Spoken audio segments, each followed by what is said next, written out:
রাহুলগঞ্জের message আপনারা নিয়ে যাবেন এই অঞ্চল থেকে। রাহুলজি আমাদেরকে আগামী দিনের পথ দেখাবে, তাই আমি আশা করব আপনারা যারা ভোট গ্রহণ করে ধৈর্য ধরে আছেন তারা অপেক্ষা করুন। আর আমাদের প্রিয় নেতা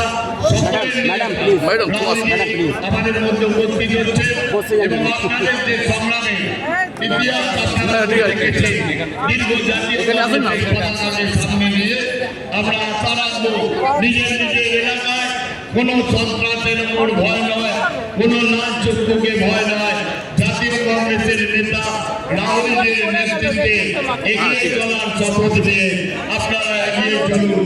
আমরা যারা আজকে জাতীয় কংগ্রেসের প্রার্থী হয়েছি আমরা চাই আগামী 5 বছর নিজের নিজের এলাকায় জাতীয় কংগ্রেসের প্রত্যেক দিন প্রত্যেক মুহূর্তে জাতীয় কংগ্রেসের প্রচার করে যাব।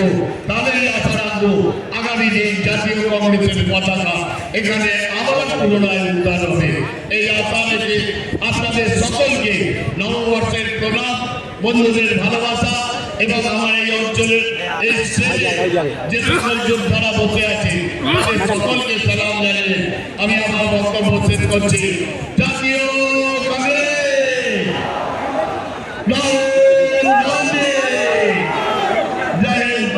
आवाज दो स्लोगन दो दादा।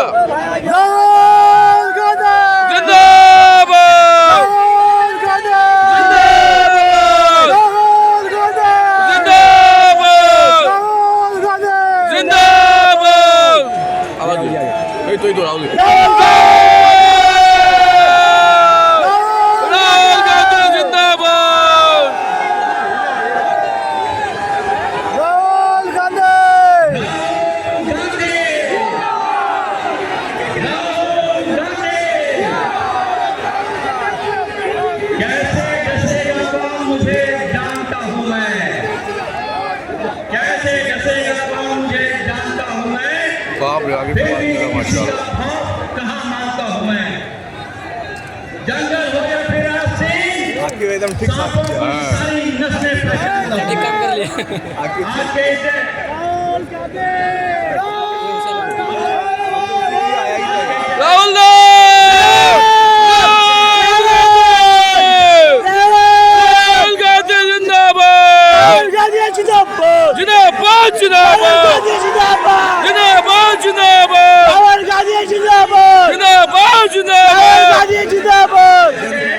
चलो उधर चलो, अब हो गया। अरे ज्यादा लोगों ने कमांडो का कर लिया जाना नहीं किया।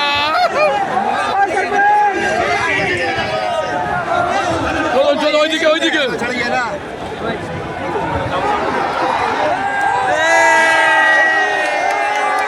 कांग्रेस पार्टी राहुल गांधी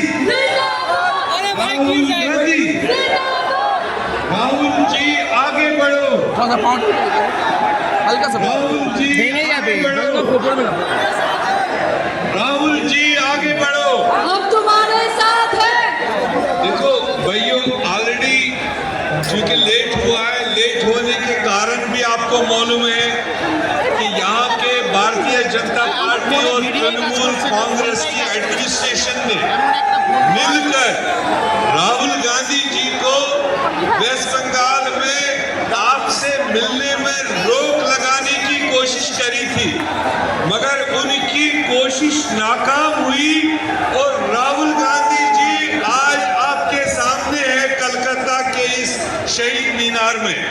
और इससे पहले श्री रामपुर में वो अपना भाषण देकर आए और आपसे सीधे वो बात करेंगे, क्योंकि यहाँ टाइम की पाबंदी है। आप जोरदार तालियों के साथ राहुल जी को स्वागत करो। राहुल जी से गुजारिश करें तो आप चल ले भाई दादा खड़ा होना खाली।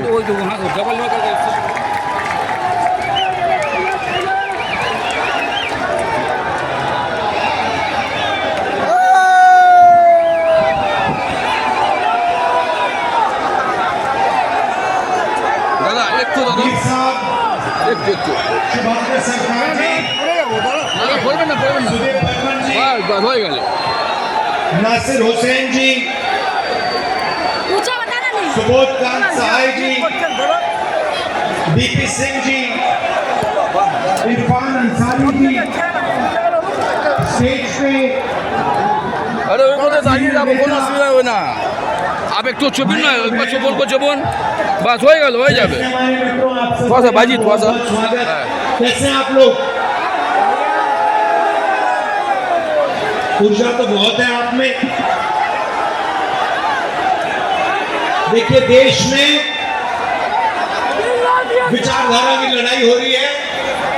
एक तरफ कांग्रेस पार्टी देश को जोड़ने का काम करती है, संविधान की रक्षा करती है, सब धर्मों को एक साथ लेकर चलती है, और दूसरी तरफ आरएसएस, बीजेपी, नरेंद्र मोदी नफरत फैलाते हैं, एक धर्म को दूसरे धर्म से लड़ाते हैं, प्रदेशों को जलाते हैं, जैसे मणिपुर में किया, एक जात को दूसरी जात से, एक भाषा को दूसरी भाषा से लड़ाते हैं। ये लड़ाई चल रही है। अब मैं आपसे सवाल पूछना चाहता हूं।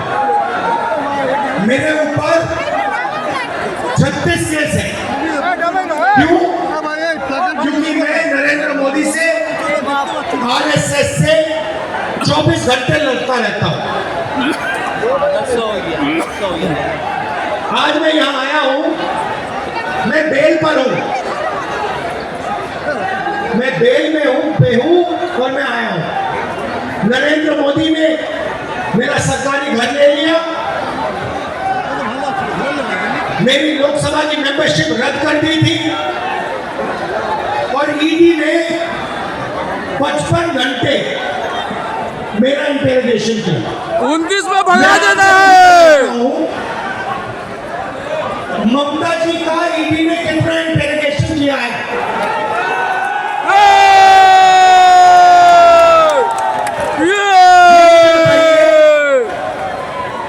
बीजेपी ने ममता जी का घर भी नहीं लिया।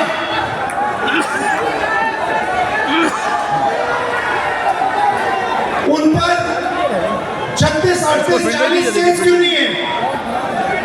पूरा बंगाल जानता है कि तृणमूल के लोगों ने भ्रष्टाचार किया। शारदा चिट फंड तृणमूल के लोगों ने किया। 17 लाख इन्वेस्टर्स को बर्बाद किया। 1900 करोड़ अनपेड ड्यूज है। रोज वैली चिट फंड स्कैम किया। 31 लाख लोगों का पैसा लिया। 6,600 करोड़ के लिए गोल्ड स्मगलिंग होती है, गुंडा टैक्स कलेक्शन होता है। मगर नरेंद्र मोदी, आरएसएस, बीजेपी ने ममता जी का कभी इंटेरोगेशन नहीं किया, ममता जी का घर नहीं छीना, ममता जी पर आक्रमण नहीं करते।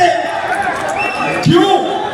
क्योंकि वो जानते हैं कि असली लड़ाई तृणमूल से नहीं है, असली लड़ाई कांग्रेस पार्टी से है, आरजेडी से है, राहुल गांधी से है, प्रियंका गांधी से, कांग्रेस पार्टी के नेताओं से।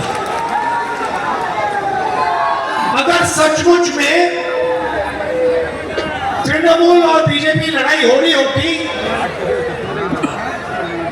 तो ममता जी पर अनेक केस होते, वो बेल में होती, बेल लेकर बाहर होती, उनका 55-70 घंटे इंटेरोगेशन हुआ होता, उनका घर छीन लेते। क्योंकि ये सब लोगों के साथ करते, जो भी इनके खिलाफ लड़ते हैं उन पर वो पूरा आक्रमण करते हैं। अब थोड़ा सा मैं आपको बताना चाहता हूं, ये नरेंद्र मोदी है कौन, ये आपको समझना जरूरी है। मैंने फोटो देखी उनकी, नाव में नदी में घूम रहे थे, फोटो ले रहे थे। तो मैं थोड़ा आपको बताना चाहता हूं, ये नरेंद्र मोदी जी जो हैं, ये हैं कौन? सबसे पहले इन सब का स्पेशलाइजेशन, ये बीजेपी के जो लोग हैं, इनका स्पेशलाइजेशन वोट चोरी है। इन्होंने महाराष्ट्र में वोट चोरी करके चुनाव जीता, हरियाणा में जीता, मध्य प्रदेश में जीता, कर्नाटक में पैसे देकर सरकार गिराई। ये इनका पहला काम लोकतंत्र को खत्म करना और वोट चोरी का है। दूसरा